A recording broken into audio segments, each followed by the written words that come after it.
and Lex. Two imperfect six-figure business coaches, co-founders, and friends who decided to combine our superpowers to bring to market something we wish we had when we entered the world of coaching. A real, non-BS, intimate, and fun community built with integrity, intention, and a few glasses of wine. In this podcast, we get real. Real about life, business, relationships, and what it really takes to find your version of success in the world of coaching. Are you ready, Lex? I'm set, Em. Let's coach. Hi, Lex. We're here on Wear Your Black Sweater Tuesday. Hi, everyone. Oh, I didn't even realize that. I got this. I have a confession. Okay. I have a sweatshirt problem. Oh, okay. I see a sweatshirt and all I want to do is to get cozy. So I will be at a store. It doesn't matter what city I'm in. Like, I have this desire to buy a sweatshirt. So this past weekend I was in Nashville and they had this sweatshirt right next to like a Nashville sweatshirt. And I chose this one because it looked like I could actually go out in the world with it. And I wasn't in my pajamas, but stand up. It's sneaky, it's cozy, and it has pockets.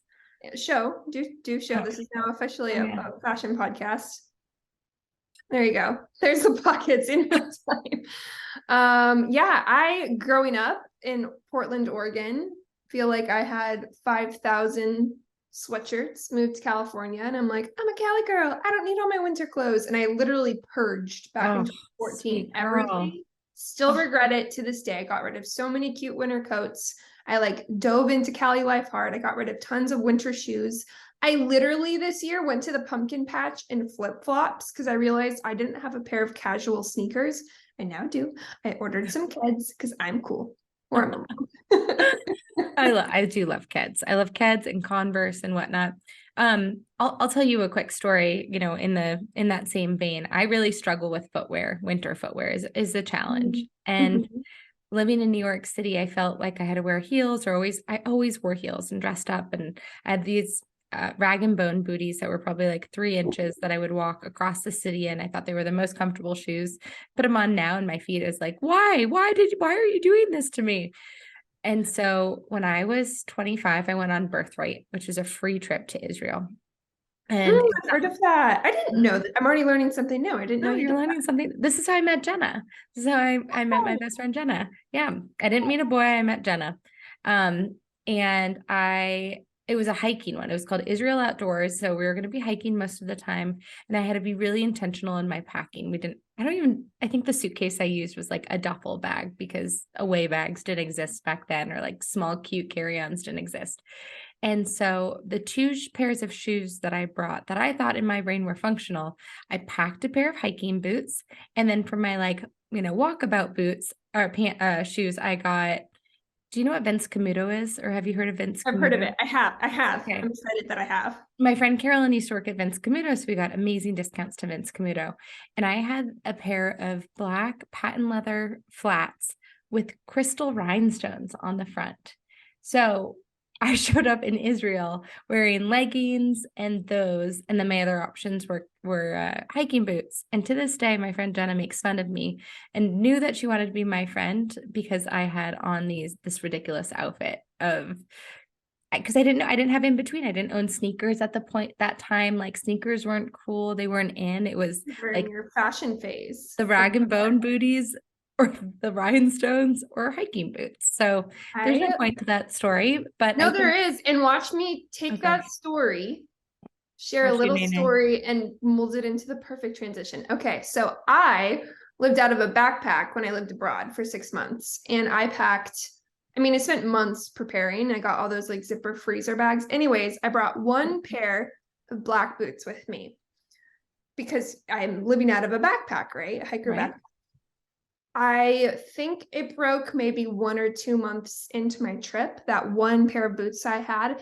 And now all of a sudden I had to find new boots because I was relying on 1 pair of boots. And today we are talking about different revenue streams to have in your coaching business because you don't want to rely on just one. was good. Yeah, I'm gonna give that to you. That was pretty good because yes, exactly. We're gonna be talking today about different shoes that you should, I mean, different revenue streams that you can have. There's gonna be the expensive shoe revenue streams. Gosh, words. Ooh. Your No. rhinestones, your boots, your Keds, Yes, your yes. flip-flops. Some So, that you so wear let's all the talk time. about all the shoes on the revenue streams of coaching, Emily. Would you like to kick us off? You don't want to just do this whole episode in metaphors. I mean, it probably will keep happening since we're on that roll. Tempting, right?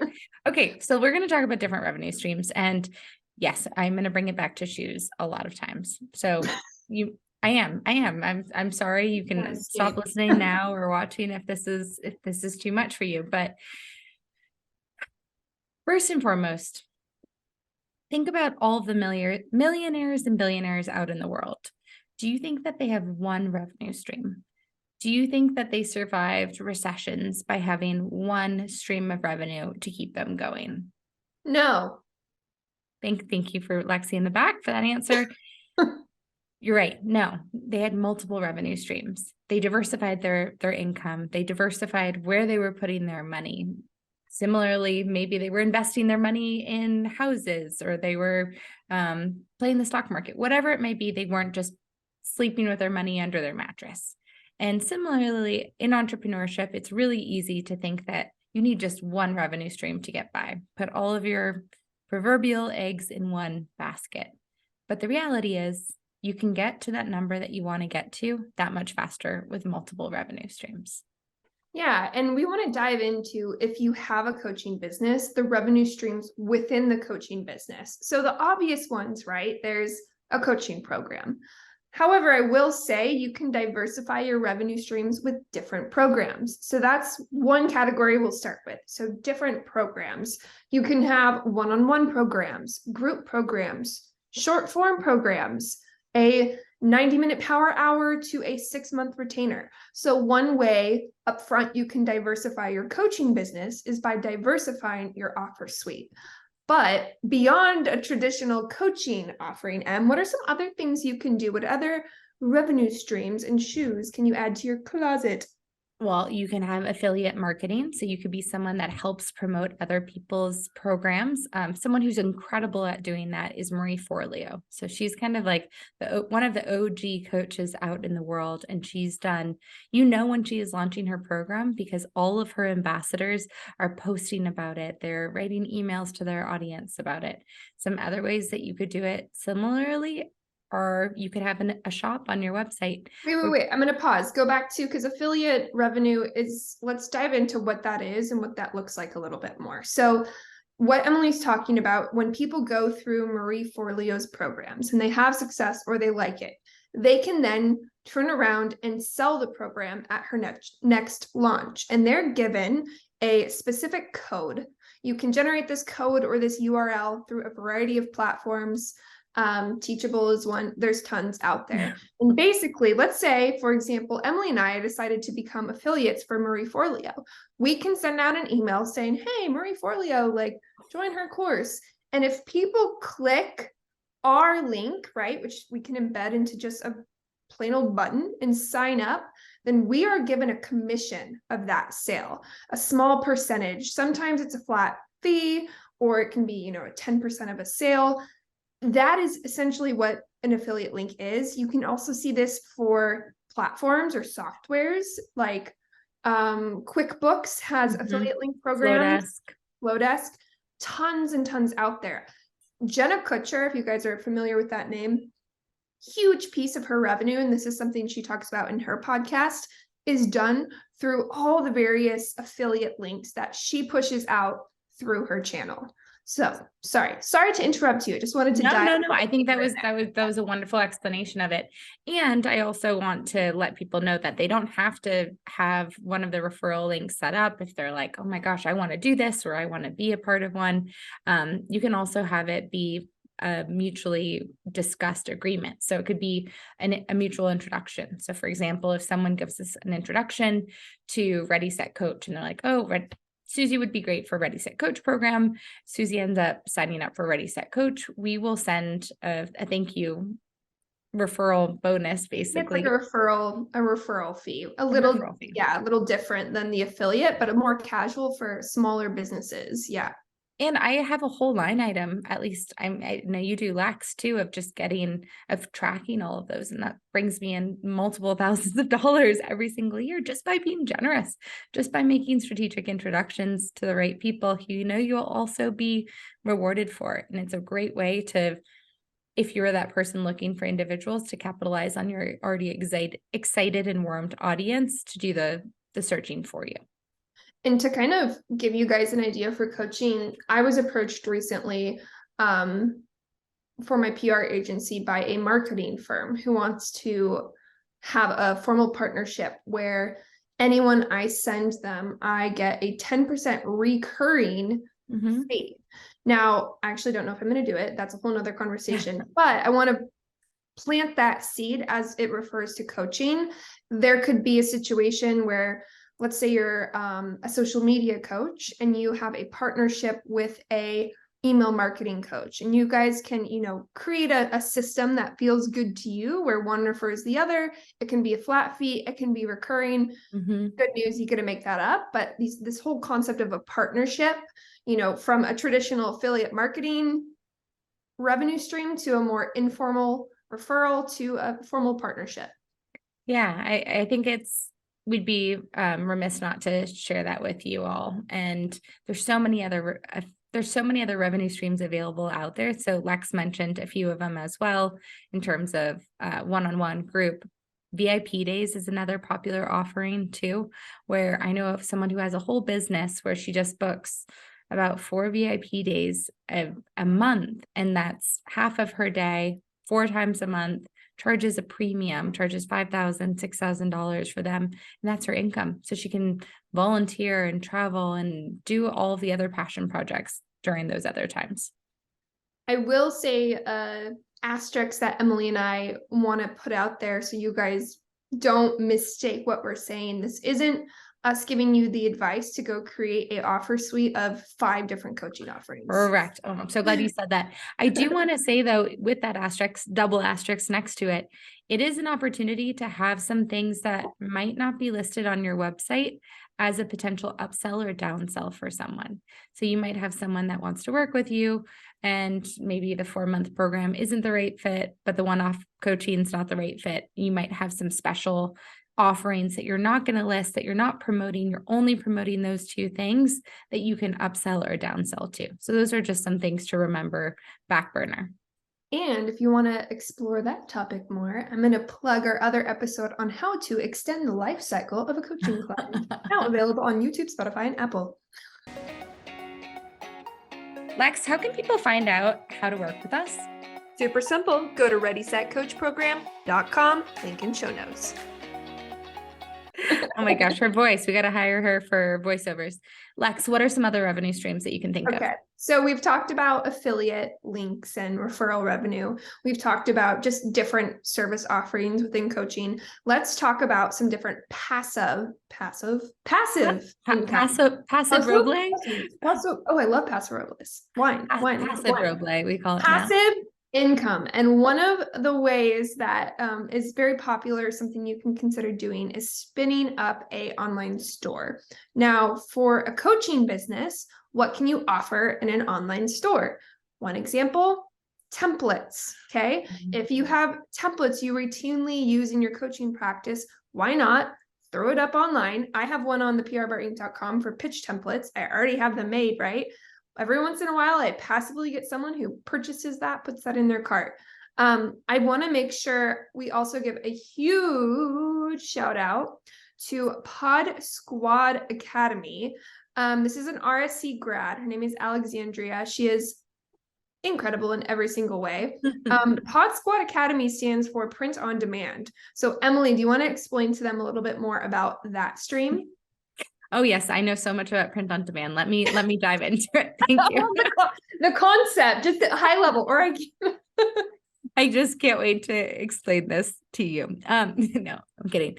So print on demand basically it means that you're not keeping the inventory in your house. So rather than ordering 1,000 nameplates that say like, you go girl, you're able to process the order as they come. And it's an incredible revenue stream. I mean, Alexandria is teaching these women how to literally print money in her Pod Squad Academy, because these people don't have to buy all the inventory, put up that upfront cost. They're able to create a store when it works for them. So I kind of think of it like an Uber, but for printing things. And it could be And it's everything for from swag, right? So you can monetize with logos, swag. So like if we wanted to throw up some sweatshirts. sweatshirts in our Ready Set Coach store, or coffee mugs, and this has been a long time list on Emily and I's I know we should to do do. this. So maybe this will make us actually do it. Yeah, we should probably do this. We're gonna have a little sidebar after this episode is finished recording. So a couple different ideas, right? You can do templates. You can also have online courses. That's another thing that you can pre-bake and add to a online store. And then yeah, swag, which a great option for swag is considering print on demand. Yeah, I think that's a wonderful thing to mention. So another revenue stream that I loved, and I have to mention because it's what I love the most in this world, is events. Is hosting events. It could be hosting a live event and charging a ticket for it. It could be an in-person, it could be virtual, it could be a library of recordings that people pay for and watch at their own convenience, but charging money for when you speak. So in that same vein, what else is there, Lex? You can become a Yes. speaker. And Emily and I both have had quite a few clients and coaches who have had a lot of success in this category. I'll speak to one high level. She is a career coach, and she often leads paid workshops for companies for very nice amounts of money. 1 to 2 hours max. And so she has developed an entire speaker fee or speaker revenue stream. So yes, you can do, to Emily's point, kind of one-off events. Let's say you're hosting a workshop, charge $20. That's great. Or you can also go after more bigger ticket speaker opportunities, not just on a stage, right? You can go into companies or into different situations and get paid to speak. And I think that's the biggest misconception about speaking, that they feel like they need to fill up an auditorium for it to be a successful opportunity. But a lot of times it's these companies, these smaller companies that have groups or teams of 10 that want your expertise and want the intimacy of being able to have you in their office. So don't forget to look in your own backyard and see who's available or work at companies you'd be interested in speaking at. Awesome. Okay. So another one, I'll let Emily go over. It rhymes with hembership. Oh, I was going to do moderating next. Oh, well, Schmembership we'll come back is to right. moderating. We'll go to membership. Perfect. I was like, schmoderator? Is that what she's going to say? Moderator. No, we can go back to that next. No. Membership. Yeah. Membership is a huge one. And it is also a really good top of funnel opportunity to create a low line. It could be a Facebook membership. It could be a Slack membership. It could be something that you build into your website. It could be something where you're just offering them resources once a month, whatever the membership looks like. We are members ourselves of so many incredible communities where we're paying $18 a quarter to $2,000 for the year. There's such a variety of ways and communities out there. So it would be a shame for you not to create a community or create a membership if this feels aligned with you, because it's easy money and it's a great way to continue to build the like, know, and trust of an audience. And we have a whole episode where we gave some shout outs to some of our favorite communities. I want to shout out some of our recent grads. Amanda, she has the Pretty Naked community. She is also a coach. We have Mackenzie with Kinder with Mackenzie. She has a community for parents and their littles as well. Who else do we have? Amy has a community, the Fierce Collective. Literally a whole episode on this, but lots of coaches who are taking the route. And just to give you an example of what this could look like, let's say you're a career coach. Another client of mine is a career coach, and she launched something called the Millennial Manager Collective. So it's a place to routinely bring in new business, to Emily's point, and service them for a nominal fee. And you can always upgrade them into a larger coaching container. And then there's also opportunities too, once you have a group, or if you create a group or you create courses where you can unlock the course within your membership. So there's a lot of synergy with membership and coaching. Look into it.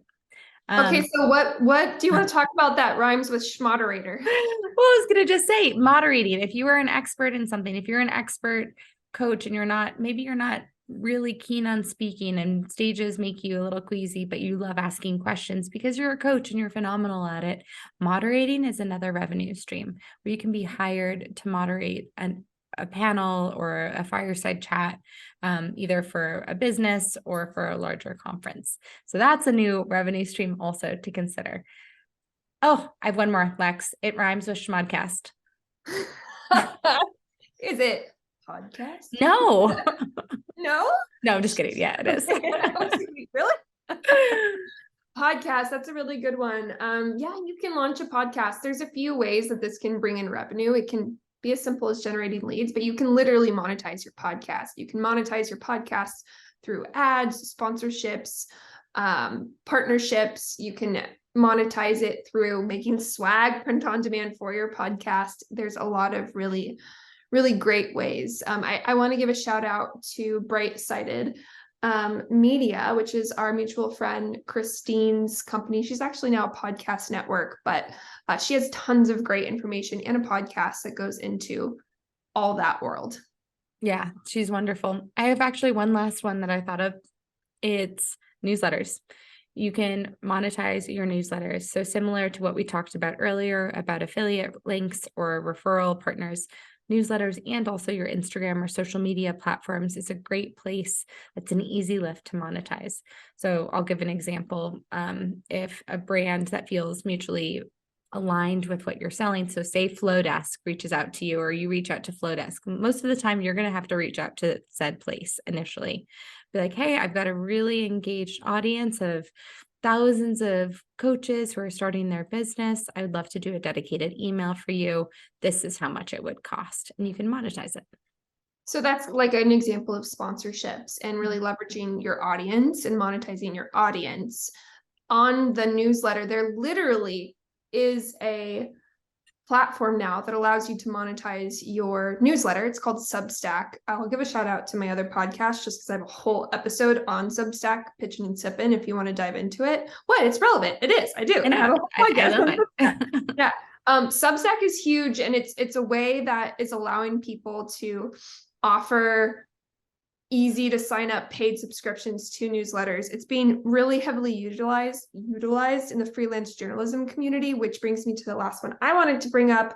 If you don't want to speak, if you don't want to moderate, if you don't want to have a podcast and you're more of a writer, you can also, because you're a coach, leverage your thought leadership to land paid bylines. A byline is where you are the author, you are the writer of a given piece of content.